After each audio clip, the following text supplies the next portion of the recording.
If you leave a doctor's office feeling angry that the doctor is not explaining things, that the doctor doesn't seem like he or she is doing enough, then you're with the wrong doctor.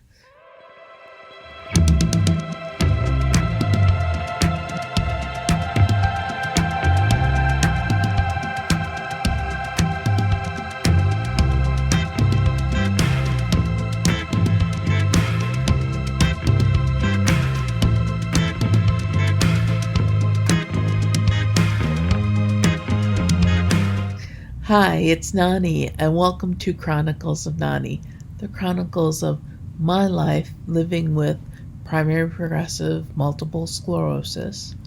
But it's not just a vlog for people with PPMS or just for people with MS.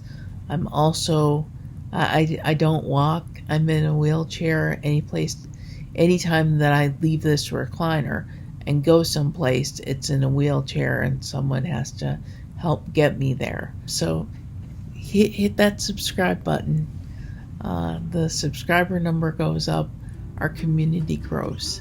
And as our community grows, we are there to support each other.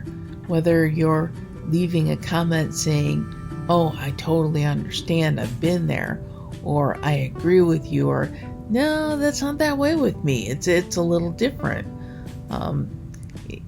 We can help and support each other. So hit the subscriber button and help the community grow. Also, if you hit the little bell next to the subscriber button, then that gives you a reminder when there's something new on Chronicles of Nani. I'm ever learning. I just turned 55, and my goal right now is by the end of the year, I'd love to have 55 subscribers. So you can help me reach that goal. So this is the first coffee mug I was given.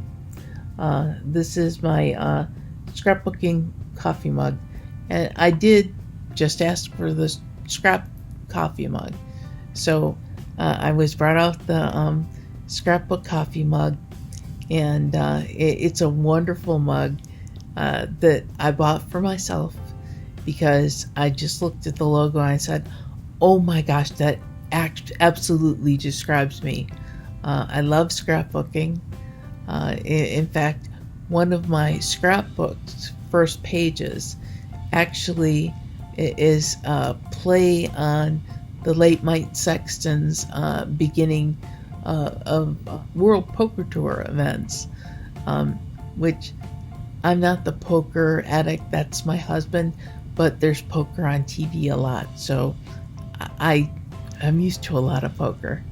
Mike Sexton used to always start the tournaments with shuffle up and deal. My scrapbook one year starts with power up and scrap. Scrapbooking is something that I do. It's my second passion after this vlog. Is I love to do digital scrapbooking. And I bought that coffee mug because I've always got a cup of coffee while I'm scrapbooking. Even when I was a paper scrapbooker long before MS, scrapbooking and coffee were just automatic mates. So that's definitely, when I asked for the scrapper mug, that's what I got. And it's a perfect mug. It fits me. It's not the mug I had in mind. The mug that I had in mind is this one. This is the mug from the Mahoning Valley Scrappers minor league baseball team. We went to see them on the way home from a vacation in 2013. Familiar term between those of us that scrap is we call what we are is scrappers. So the idea of a baseball team named after scrapbookers, which my husband kept reminding me it's really not scrapbookers. And I said, it doesn't matter. To me, it is. They're the scrappers. They scrapbook. And I know that's not true, but we went to see the game. I love baseball. I enjoyed the game. There were mascots from Dunkin' Donuts there. And I posed with one of the Dunkin' Donut mascot cups. And so wheelchair and baseball and Dunkin' Donuts coffee cup, and the team is called the Scrappers. How could that not be a scrapbooking team, right? Anyway, I asked for the scrapper mug. I got one. I got the other. Somehow I have both of them now. But for today's vlog, I'm going to use this cup because it was the first cup that I was given, and it's always best to stick with whatever you got first, right? Except kind of looking at this cup and for what I wanted to talk about today, and well, it's a cyber coffee shop, and I don't know, if it's not right for you, you should be able to say I want something else, right? This one's, well, it's a good mug, but it's not quite right for me. First off, it's empty. I can't get much cyber coffee shop work done with an empty coffee cup. It's just not right for me. I really need to go with my second choice, because this coffee mug has coffee in it, and it's more right for me. So I'm definitely going to stick with the coffee mug that's got Verona coffee in it on top of everything else. So it's my favorite coffee. It just took a little while to find the right mug and the right coffee in it for me. And that's actually what we're going to talk about today. Just because you are given a doctor, or you pick a doctor out of what your insurance says, yes, you can go see, your first choice does not have to be your last choice. If your doctor sends you to a specialist, and the specialist runs through, okay, you've got this disease, and that's the doctor who diagnosed you with multiple sclerosis, with Parkinson's disease, with whatever chronic illness you're living with. That's the doctor that diagnosed you, so, well, he or she knows best, and we'll stick with them. And they explain what's wrong with you and the disease that you've got. And they give you your options for medications. I know when I was initially diagnosed with MS in 2011, so it's been 10 years now, that in 2011 I walked into the appointment. I can't do that now. I'm in a wheelchair. I was prepared because I did a little bit of reading. MS can go so many different ways. And when I went back to my doctor for my second appointment, I had questions. And I actually wrote down those questions so I wouldn't forget the questions. And I brought my questions in, and I asked the doctor, okay, now that I know I have this disease, and I've got to select disease-modifying medication that'll work with my disease, and I have a list of choices. I want your opinions on exactly what does my MRI show, what led you to believe that this is definitely MS. I've been through 5 months of different doctors and different specialists and passed down the line to somebody else because, yeah, this explains this, but it's not quite this. I've been tested for cancers and different autoimmune diseases and nerve diseases, and they start with the worst thing that could be, and they keep testing and saying, no, it's not this, let's go down to the next worst thing. So when it finally got to MS, it was actually, it's terrible and it's life-altering, but it's not deadly. It will not shorten your lifespan. There are days that you wish it did. When I went back to my doctor with all of my questions, he answered those questions. And if I still didn't get it, I would say, all right, I still don't really understand what you said. And he would say it in a different way that, okay, now I get it. As a self-help group leader, I was kind of frustrated at how many people I talked to on the phone or even talked to in our group. They don't like their doctor. They don't explain anything. And they just don't understand what the doctor is talking about. And I would often ask the question, what have you asked the doctor? Because it's got to be a two-way street. You've got to ask the doctor questions, and the doctor needs to be able to answer them in a way that you understand. First off, if the doctor won't answer your questions, find another doctor, because that doctor is not right for you.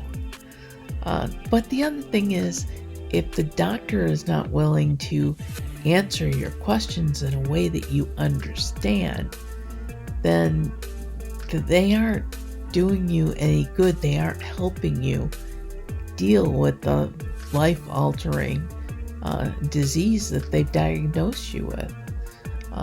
And when it comes right down to it, as the patient, you are the customer. And don't ever just treat yourself like lowly sick person and then I'm not a doctor, I don't know what's going on.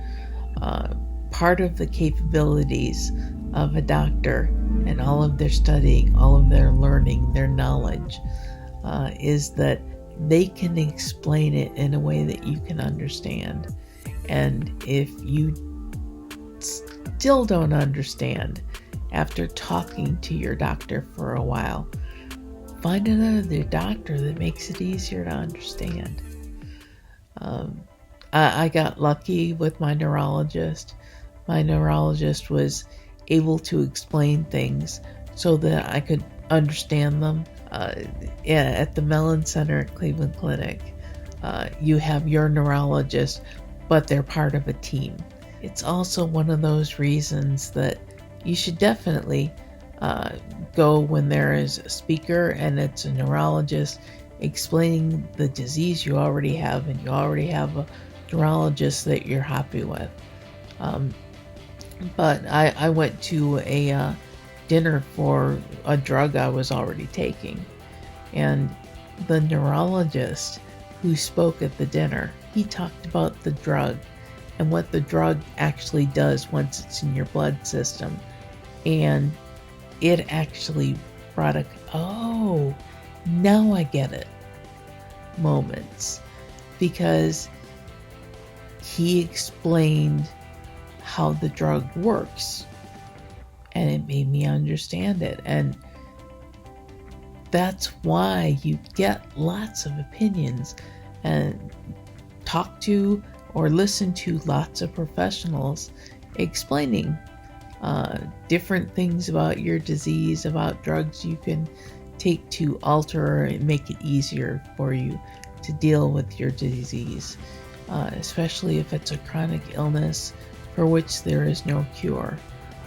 or if you wake up one morning and you're going to be in a wheelchair the rest of your life because what has happened to you can't be fixed.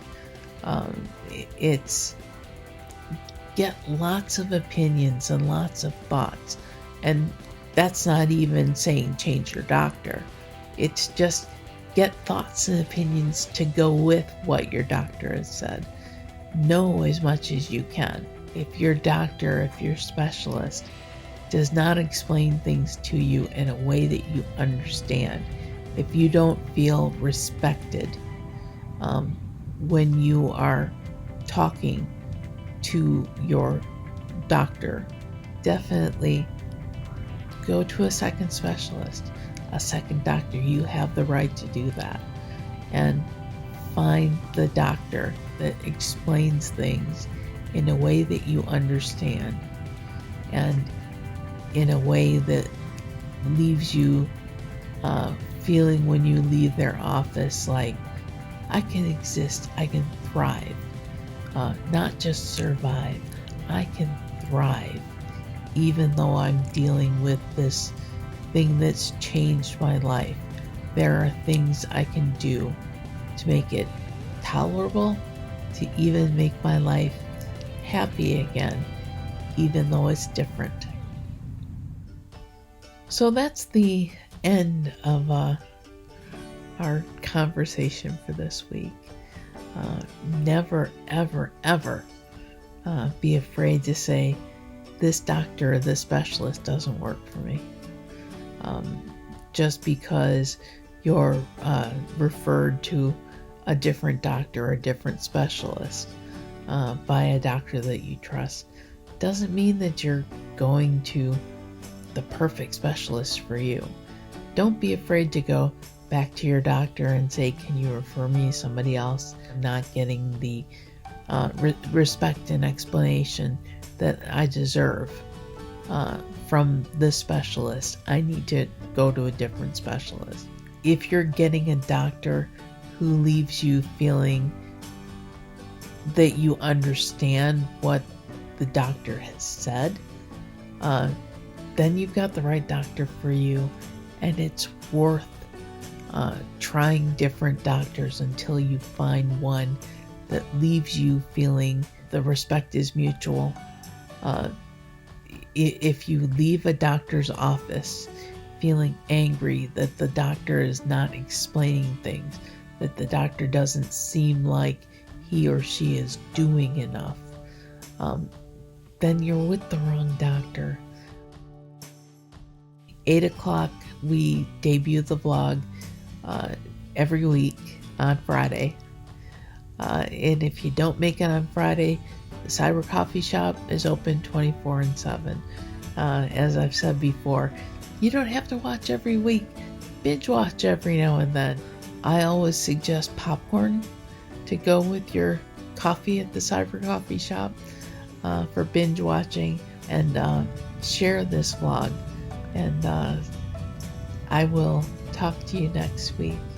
Until then, have a fantastic week, and I'll see you then.